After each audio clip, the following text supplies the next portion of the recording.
Hey guys, welcome back. Do you have a wedge that looks like this? Let's see what it does for your game. Stay tuned.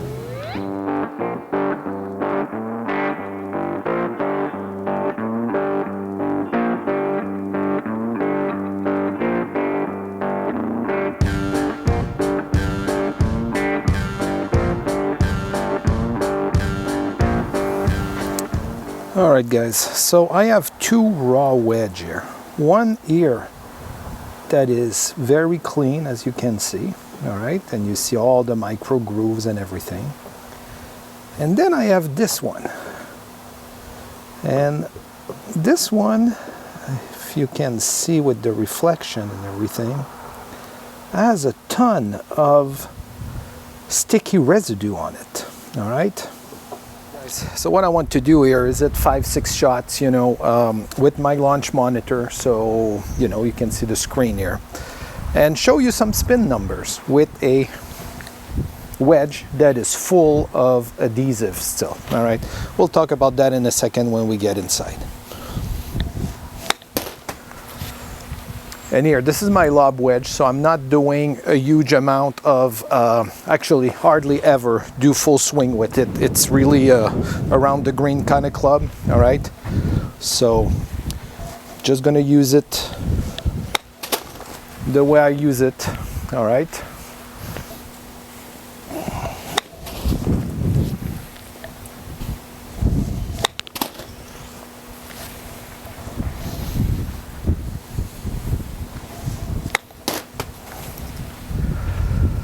All right, 5 shots with this one here.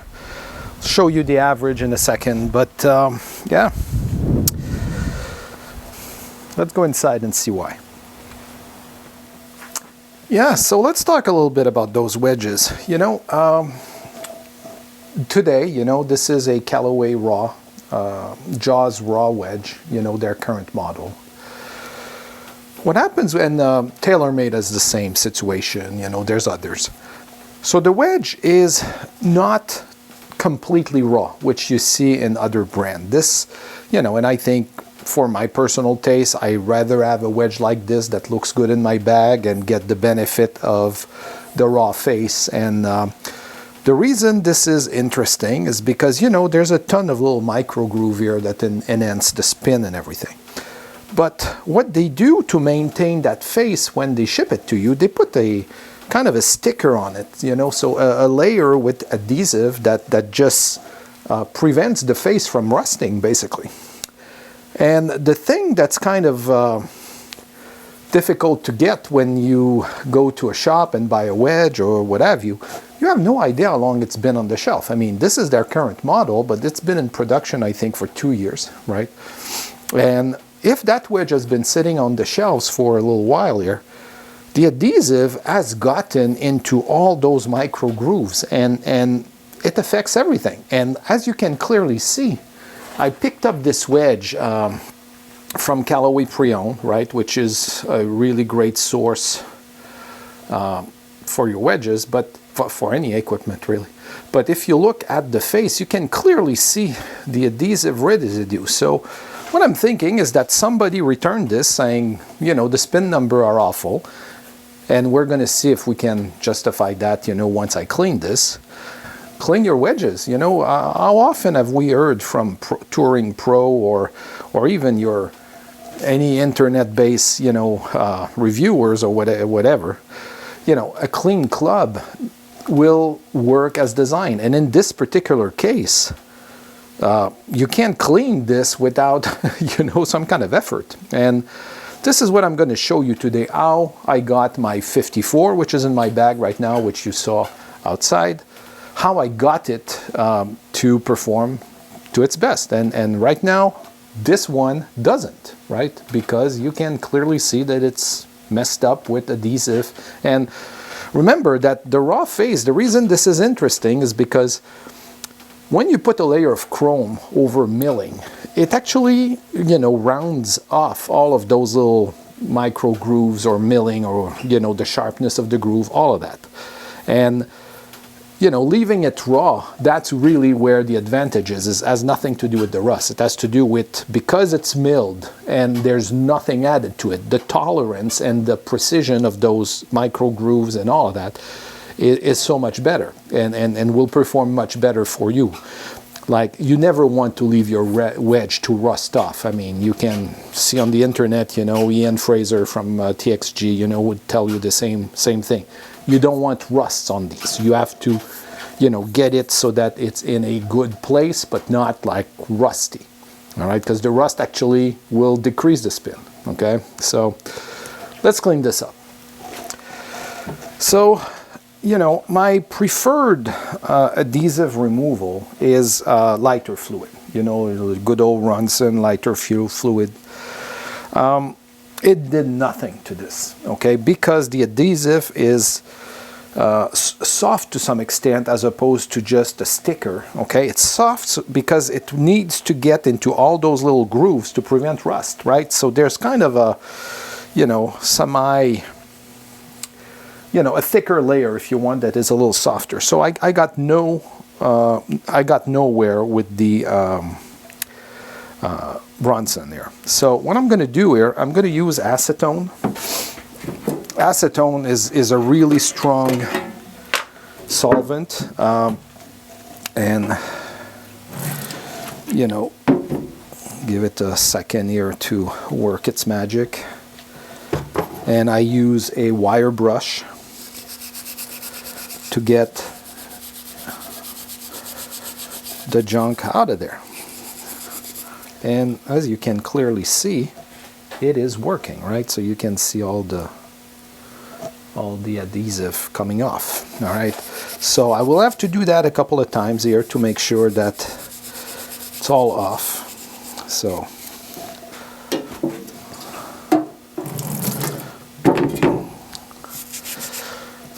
the other interesting thing about where the adhesive was here, you know, on the toe side, on this half, and on the top here.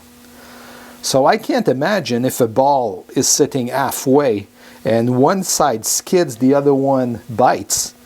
What does that do for your, you know, trajectory, right? The ball is now, the club is making the ball spin sideways on its own. So never mind your skill, you know, to make that happen.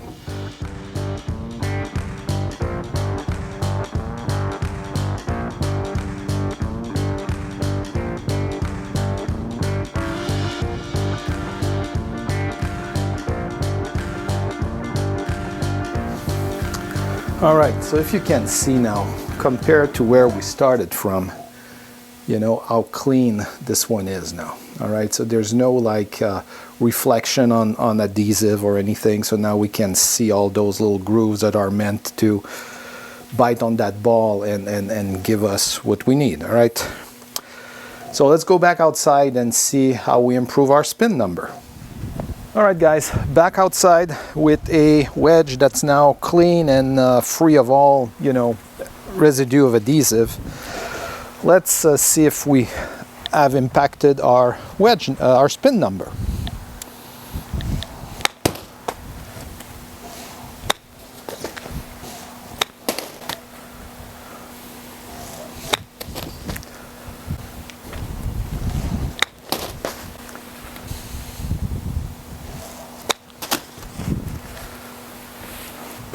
All right, so I'm not going to take, you know, I have a Garmin R10 here, you know, I'm not going to debate the merit of this little device as opposed to a bigger, more expensive unit. That's not the point. The point is to show you the difference between the spin number between the two. I'm using Titleist RCT, which makes the accuracy of the spin rate better. Okay, which, you know, should help us see some light here and, you know, see how a nice clean wedge is able to help us. All right, guys, so here are the numbers. So all the numbers that you saw on the screen recorded from the Garmin are in the spreadsheet here. So you can see that the ball speed is somewhat consistent. This is basically a 20-yard shot. You know, we're talking about just half wedge. We're talking nothing at all. All right, you can see the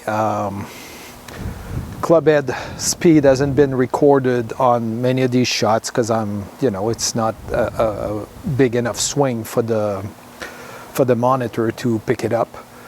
You can see clearly that the spin rate is very different. We're talking 935 RPM difference on a 3000 RPM shot. So it makes a huge difference. If you don't remove that glue, you're going to be stuck with that kind of number, right?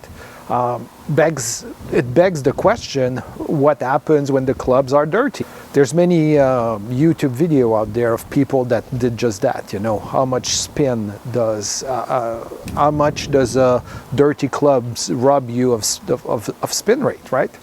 So anyway, that's a big difference in my book. Hopefully you got a good tip here on how to remove that junk from your raw face club, and you should do that, right? It's important. Give me a like if this was helpful for you, and yeah, Merry Christmas, by the way, because we're right there. This is the 17th of December, right? All right, thank you guys, bye.